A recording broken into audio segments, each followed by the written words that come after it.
Eder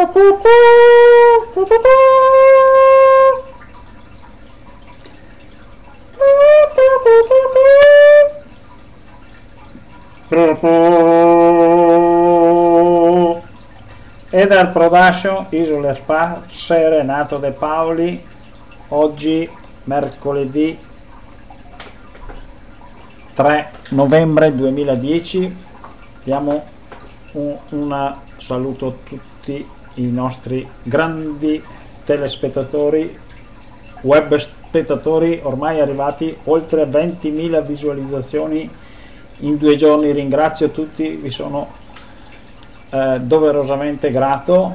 Eder Production, ma anche pochi 2-3 persone che si sono permesse di offendere, li ringraziamo anche loro perché fanno parte del coro, e allora ci vuole anche qualche detrattore, compresi quelli che hanno fatto i cracker, gli hacker, e hanno inserito il mio nome in qualche sito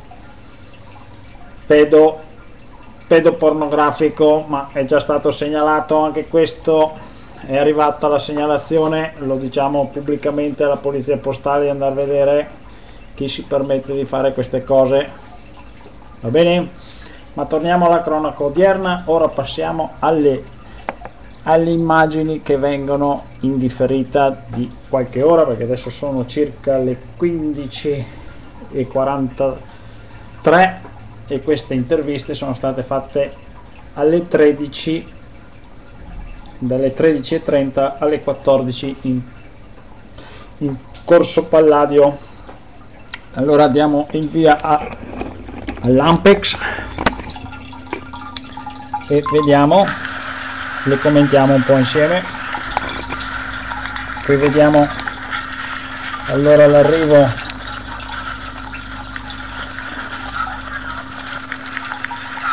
del cronista in piazza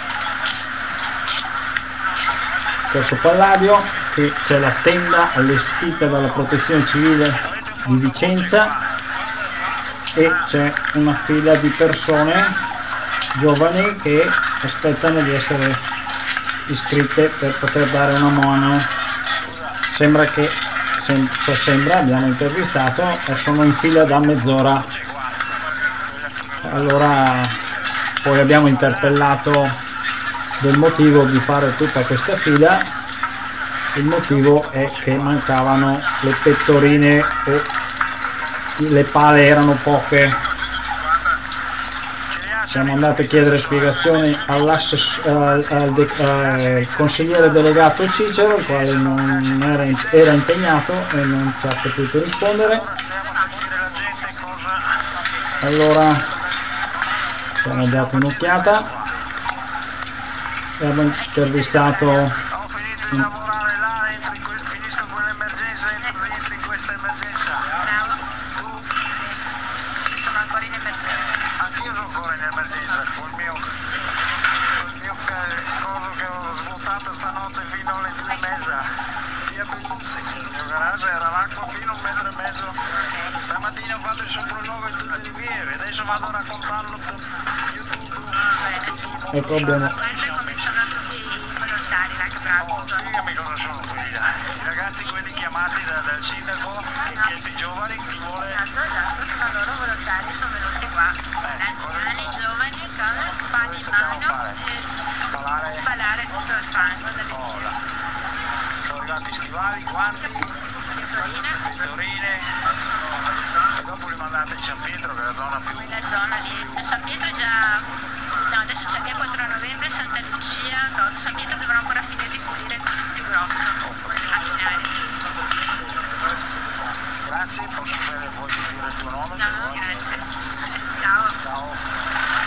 Allora l'assessore al lavoro, l'assessore alla protezione civile Cicero anche, no? Il consigliere delegato che però da ordini e qua in mezzo alla gente anche lui sul campo.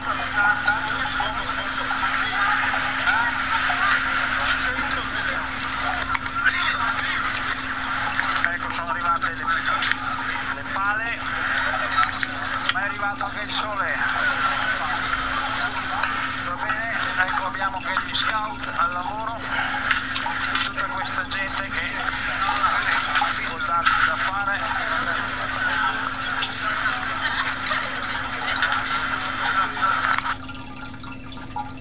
Ecco cari amici, vi abbiamo documentato la prima intervista in piazza di oggi alle 14:30, quindi è il 3 novembre 2010. La situazione dal punto di vista meteo è rientrata, ovvero il tempo è miglioratissimo, c'è il sole che splende, è una giornata meravigliosa, l'acqua negli alvei del fiume si è abbassata addirittura di 3 metri e quindi è favorevole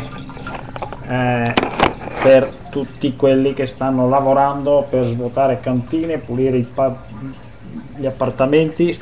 Poi verranno delle foto, vi faremo vedere gli appartamenti del piano terra di Contrattorretti e le vie limitrofe come sono ridotte, piene di fango, mobilia da buttare, materassi, di tutto di più. Grazie intanto se mi avete ascoltato.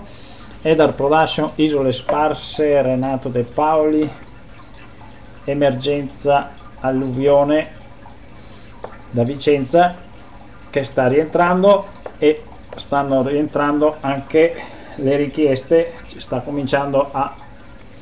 cominciano ad esserci le richieste di indennizzo. Sono già arrivate al sindaco le prime richieste di indennizzo di danni molto ingenti che tutta la popolazione alluvionata ha subito. Va bene, grazie se mi avete ascoltato. Edar Production, Isole Sparse, Renato De Paoli. Bo, bo, bo, bo, bo, bo, bo.